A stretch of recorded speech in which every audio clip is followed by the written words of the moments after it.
अगली खबर झुंझुनू से है, जहां एक तरफ पूरे देश में कोरोना की तीसरी लहर का अंदेशा व्यक्त किया जा रहा है, वहीं तीसरी लहर से निपटने के लिए राजस्थान में भी स्वास्थ्य विभाग पूरी तरह से अलर्ट मोड पर है।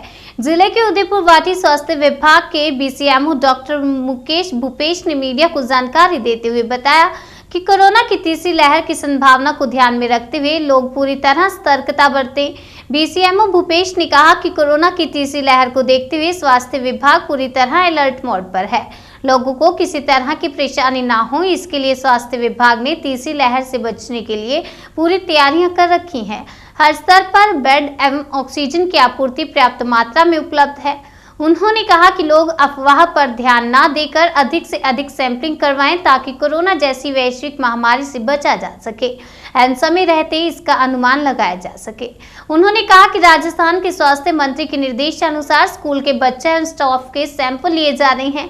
भीड़ में शामिल होने से बचें व मास्क तथा सैनिटाइजर का उपयोग करें। साथ ही स्कूलों में बच्चों के मुंह पर मास्क लगवाएं व सैनिटाइजर का विशेष ध्यान रखें। कई प्रदेशों में कई राज्यों में फैल चुकी है और कई देशों में फैल चुकी है। इसको लेकर किस तरह से क्या दिशा निर्देश हैं, किस तरह की मेंटेन कर रहे हैं आप?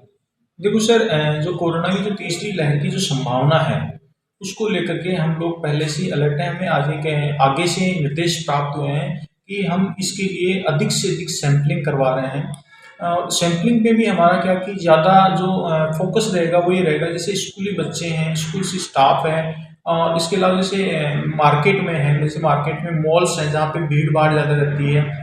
और अभी तो जो हमारे नए चिकित्सा मंत्री हैं उन्होंने ये तक यहाँ तक के निर्देश दिए हैं कि जैसे रैंडम सैंपलिंग भी हमें करवानी है। रैंडम सैंपलिंग में जैसे कि शादी समारोह वगैरह है, अगर वहाँ से भी हम सैंपलिंग करें तो अधिक से अधिक सैंपलिंग हम करवाएंगे। तो जितनी ज़्यादा अगर सैंपलिंग करवाएंगे तो उससे क्या कि उसमें कितने लोग पॉजिटिव आते हैं तो उससे आइडिया लगेगा। अब जैसे जो पॉजिटिव केस आ रहे हैं, जैसे मान लो हमारे यहाँ से 10,000 सैंपल हमने लिए एक सप्ताह के अंदर, 10,000 लिए मान लो, तो 10,000 में अगर मान लो 10 केस भी अगर पॉजिटिव आ रहे हैं तो हम उनको एसएमएस मेडिकल कॉलेज के अंदर सीरो सर्वे के लिए भेज रहे हैं। सीरो सर्वे के लिए सर इसलिए भेज रहे हैं कि जो तीसरी लहर की जो संभावना है कि पहले जो इसका जो स्ट्रेन था कोरोना का जो स्ट्रेन था वो दूसरा स्ट्रेन था। अभी जो दक्षिणी अफ्रीका है, एक बोत्सवाना देश है, वहाँ पे क्या कि इसका एक नया स्ट्रेन आया है, ओमिक्रॉन स्ट्रेन। तो उसका सीरो सर्वे करवा करके हम लोग उसको ये आइडेंटिफाई करवाने की कोशिश कर रहे हैं कि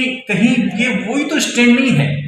अगर वो स्ट्रेन अगर आता है तो ये एक चिंता का विषय हो जाता है, क्योंकि वो जो नया वाला स्ट्रेन आया है ओमिक्रॉन स्ट्रेन, ये कि म्यूटेंट स्ट्रेन है, नया वेरिएंट है और साउथ अफ्रीका से वाले जो दो देशों से आ रहा है। तो इसकी जो फैलने की जो गति है वो तेज गति से ये फैल रहा है और इसकी जो डेथ रेट जो है वो डेथ रेट भी इसमें ज़्यादा है।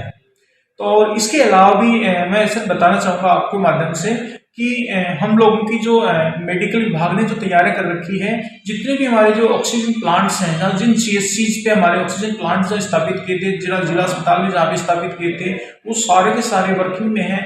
इसके अलावा हमारे पास में जो ऑक्सीजन कंसंट्रेटर थे कि जो हर पीएससी सीएचसी पे हमारे पास में अवेलेबल है।